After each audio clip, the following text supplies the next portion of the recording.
Imagine a thunderstorm line moving so fast it behaves like a bulldozer, flattening trees, tearing roofs, and cutting power across hundreds of kilometers. That is the danger of a derecho, not a spinning tornado, but a long-lived wall of straight-line wind driven by organized severe thunderstorms. To be called a derecho, the damage path must stretch at least 400 kilometers, either continuously or in connected bursts. Along much of that path, wind gusts need to reach at least 93 kilometers an hour. The strongest events can push well beyond 120 or 160 kilometers an hour, and rare extreme gusts can rival the force of a tropical cyclone. The word derecho was coined in 1888 by Gustavus Hinrichs, and it means straight ahead. That is a useful clue. Tornado damage twists and narrows into a track, while derecho damage spreads like a broad carpet, with trees and debris often pushed in the same direction. The storm engine usually begins on a hot, humid day, when the air near the ground is loaded with moisture and energy. Meteorologists call that energy CAPE, or convective available potential energy.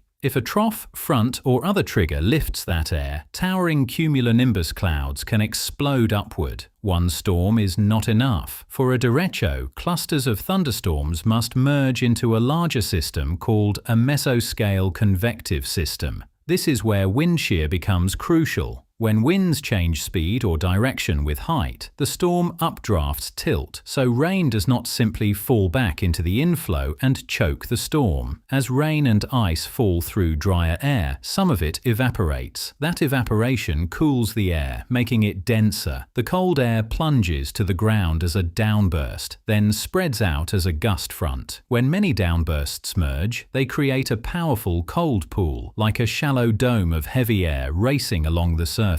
The leading edge of that cold pool acts like an atmospheric snowplow. It lifts warm, moist air ahead of the storm, feeding fresh updrafts and helping the system rebuild itself over and over. This feedback loop is why a derecho can last for many hours instead of collapsing like an ordinary thunderstorm. The signature radar clue is a bow echo. A fast stream of air called a rear inflow jet punches into the back of the storm line, then descends toward the surface. The center of the line surges forward faster than the ends, making the radar image bulge into a bow shape. The most damaging winds are often near the bow's apex, where mid-level momentum is being forced down to the ground. Small vortices can spin up near the ends, but the main hazard remains widespread straight-line wind. There are two broad types. Progressive derechos are usually warm-season, fast-moving systems that race along a boundary. Serial derechos are often tied to larger low-pressure systems, with several bowing segments embedded in a long squall line. Both can cause